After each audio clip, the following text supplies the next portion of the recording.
สบายดีFCเมื่อสักครู่ทุกคนเนาะมาพบกับ2ครับนั่งซาแนลสินเก่าสินเคยเด้อพี่น้องเด้อสำหรับมื้อนี้ก็มาการเป็นปกติพี่น้องเอ้ยเนื่องจากมื้อวานมื้อซื่นนี่ก็ขาดการแล้วก็มาการเนื่องจากว่าน้ำมันมันแพงเนาะมาการบ่ไหว้เนาะพี่น้องเนื่องจากว่าบ้านเฮานี่มันก็ไกลแน่เนาะห่างจากบ่อนเฮ็ดเวียกนี่ก็ประมาณ50ลักพี่น้องเอ้ยถือว่ามื้อนี้เฮาก็สิมาถามท่านผู้ชมเนาะมาถามพ่อแม่พี่น้องนี่แหละพี่น้องเอ้ย เฮาสิมาถามว่าเฮานี่สิไปต่อหรือสิพอส่ำนี้พี่น้อง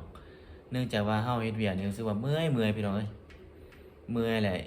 อีกอย่างนึงมันเป็นเศรษฐกิจแบบนี้หั้นนะพี่น้อง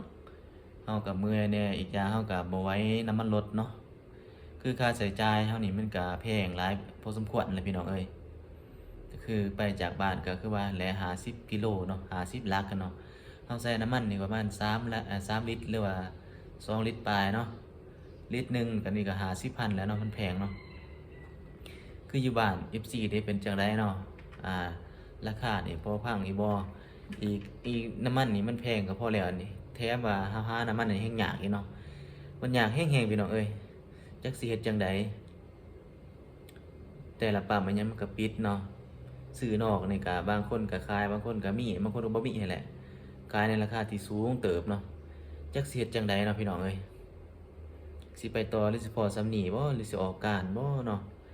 เกินว่าคือเดี๋ยวนี้คือข้าพเจ้านี่ก็บ่ทันมีเงินมีคำบ่ทันมีหยังครับเป็นอาสาเนาะพี่น้องอาสาอีกแถมว่าไปเวียกก็ไปประมาณ50ลักเนาะ50กิโลเพื่อสิไปการบางมื้อก็มาการบางมื้อก็ขาดการอิงตามนี้เนาะเพราะว่าน้ำมันเฮาก็บ่มีนะพี่น้องเอ้ยน้ำมันใส่รถน้ำมันให้ใส่ในรถนั่นน่ะบ่มีมันแพงโพดจักสิเฮ็ดจังได๋ วันนี้มามาอยู่พี่ก็บ่มี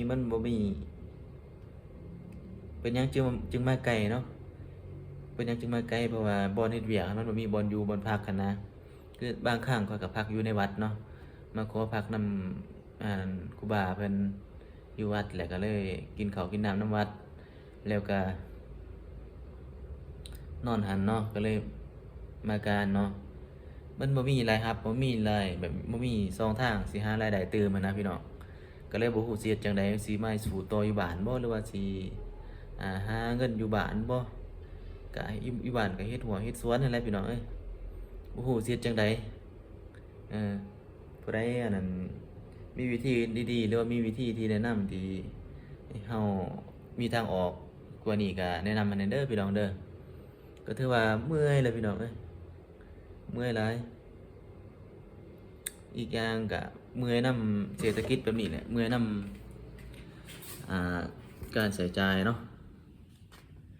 เงินคำกำแก้วนี่แหละพี่น้องเอ้ยจักเสียดจังใดทอแหงคือในวัยอายุที่ว่า26 ปีเนี่ยเนาะพี่น้องอายุที่26 ปีแล้วมันแบบบ่ทันมีอิหยังเป็นของตัวเองอะนะเงินคำก็บ่มีอิหยังก็มีรถล้างที่ก็บ่มีหยังยืมน้องยืมนุงมาขี่หั้นนะแต่ที่เฮานี่ยังเรียนเนาะ แต่ที่เฮานี่ในวัยทำงานแล้วเนาะเรียนจบแล้วนะคิดว่าสิมีเงินมีคำเลี้ยงปากเลี้ยงท้องตัวเองก็ยังไข่เนาะคืออันนี้มันบ่มีพี่น้องมันบ่มีจักเสียจังไดสิหาธุรกิจแต่ว่ามีค้าขายนี่นั่นบ่ก็ยังอยากหาอยู่แต่มันเคยเฮ็ดแหละพี่น้องเอ้ยแต่ว่าคือเรียนจบใหม่ๆแล้วก็ชีวิตว่าสิเฮ็ดนี่เฮ็ดนั่นนั่นแหละมันบ่เป็นตามแผนมันบ่ได้หั้นนะพี่น้องก็เลยจักสิจังไดจักสิไปต่อแนวใดก็ยังคิดอยู่อุกอังเลยก็เคยค้าขายหยังก็เคยซื้อนี่ซื้อนั่นซื้อแบบของมาขายซื้ออันนั้นมาขายก็มันบ่ได้หั้นนะมันลุกขึ้นมันบ่ได้มันบ่ไปบ่มาหั้นนะเอาไปเอามาติดลบเนาะชีวิตติดลบก็เลยหยุดแหละก็มาจักสิจังไดต่อก็เลยแบบมาการนี่แหละมาเฮ็ดเวียก มาเฮ็ดเวียกเฮ็ดงานแหน่มันก็ยุ่งยากเฮ็ดพวกพ้อหลายสิ่งหลายอย่างหลายอันเนาะหลายอันหลายแนวมันเป็นเนาะพี่น้องเอ้ยก็เลยมาถาม FC นี่แหละมาถามพ่อแม่พี่น้องเฮานี่สิเฮ็ดจังไดสิหาทางออกจังไดเนาะจักสิเฮ็ดจังไดสิหาทำงานแนวใดท้อแรงเมื่อยแรงมันคิดหลายเนาะพี่น้องเอ้ยคื คือในวัยที่มันหมดไฟในตัวเราคล้ายๆคือแบบหมดไฟในตัวเขาเนาะคือผู้ใดที่อายุ25 ปีหรือว่า24 25 ปีขึ้นไปนี่ก็สิหูเนาะมันหมดไฟในตัวเองแหละก็บ่จักสิไปต่อแนวใดเนาะการไปต่อแนวใดชีวิตเฮานี่สำคัญคือแบบเรื่องเงินเรื่องทองนี่แหละพี่น้องเอ้ยบ่สิไปต่อแนวใดมันเมื่อยมันท้อเนาะพี่น้องเอ้ยมันเมื่อยมันท้อแหละก็เลยแบบจักสิเฮ็ดจั่งใด บางเทื่อก็สิเมื่อคันสิออกการนี่จักสิเฮ็ดหยังต่อนะมันบ่มีแผนการมันบ่มีเป้าหมายชีวิตที่ชัดเจนเนาะคันว่าออกเลี้ยงงัวเลี้ยงควายมันก็พอสำนั้นนะคันสิว่าสิเฮ็ดการเกษตรเฮ็ดการธุรกิจแนวอื่นก็อีกอย่างมันก็ต้นทุนบ่มีสองมาเฮาก็ความถนัดเฮาทางด้านนั้นเฮาบ่มีนะความรู้ความสามารถในด้านนั้นบ่มี มาบัดนี้เฮาเฮ็ดในสิ่งที่เฮามีความรู้ความสามารถเฮ็ดในสิ่งที่เฮาถนัดก็พัดว่าอ่าต้นทุนเฮาบ่มีว่าซั่นบางเทื่อมันก็บ่ไปมันบ่ไปบ่มาหันนะตัวอย่างคือข้อยเรียนอันนี้แหละเรียนเกี่ยวกับแพทย์หมอนี่แหละก็เลยว่าสิเมื่อบ้านมาสิมาเฮ็ดอยู่บ้านมันก็บ่ได้มันบ่เป็นตามเป้าหมายเนาะมันก็เลยแบบตันหมดทุกปัญหาแล้วตอนนี้ มาล่ะมาการก็ได้แต่มาสั่นแหละมันก็บ่มีเงินเดือนดอกเงินเดือนนั่นนะบ่กุบอยู่กุมกินจักสิหาอาชีพเสริมจังไดคือผู้ใดมีมีไอเดียดีๆหรือว่ามีข้อคิดดีๆที่ว่าเฮาอยากจะนำเสนอให้เฮาบ่เนาะคือข้อยเนาะข้อยจบมานี่ผู้ใดมีเบิ่งคลิปนี้แล้วอยากเจ้าเฮ็ดแนวนี้ติสร้างธุรกิจแนวนี้ติหรือว่าอ่า หาเงินแบบนี้ติเนาะก็คอมเมนต์บอกมาแหน่เนาะ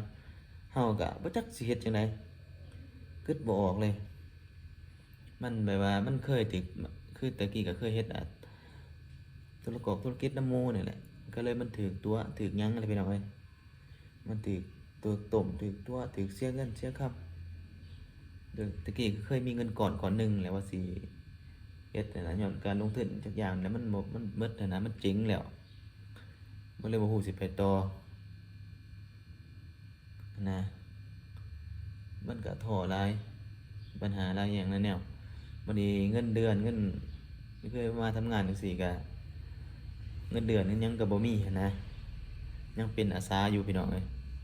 อาสาสมัครอยู่แต่ว่าจักมื้อใดสิได้เนาะต้องใช้เวลาเป็นหลายปีพู้นแหละจึงสิได้ตัวนั้นเนาะมาบัดนี้ก็ว่าสิบางคนก็ถามว่าเป็นหยังคือบ่ออกเนาะคันบ่ได้เงินเลยหารับจ้างวันอื่นบัดนี้คันเฮาสิรับจ้างวันอื่นมันก็เบิ่งไปเบิ่งมาของเซาของอยู่ได้บัดนี้ก็เงินเซาเข้าซื้อนั่นแหละพี่น้องมันบ่ได้มันบ่ไหวผู้เดียวเนาะอีกอย่างเฮาก็บ่ทันสร้างครอบครัวมันบ่มีครูมันบ่มีหมู่มีครูไปนำหั้นน่ะหมู่ครูไปนำก็บ่มีหั้นนะพี่น้องจักสิเฮ็ดจังไดก็นี่ก็หมู่ครูเขาก็สร้างครอบครัวไปหมดเนาะอีกอย่างแฟนเฮาก็บ่ทันมีเนาะบัดนี้จักสิเฮ็ดจังไดการหาเงินหาค่ำนี่โคตรยากเลยโคตรยากที่สุดเลยพี่น้องเออโคตรยากเลยแต่ข้าวก็เฮาใหญ่มานี่สำคัญคือเงินเนาะคือเงินนี่แหละเฮาใหญ่มานี่รู้สึกว่าเงินสำคัญที่สุดในชีวิตก็มันคล้ายๆคือเฮาเบิ่งใน YouTube พู้นแหละเบิ่งในแคสในนี้ก็พอดแคสต์นั่นแหละ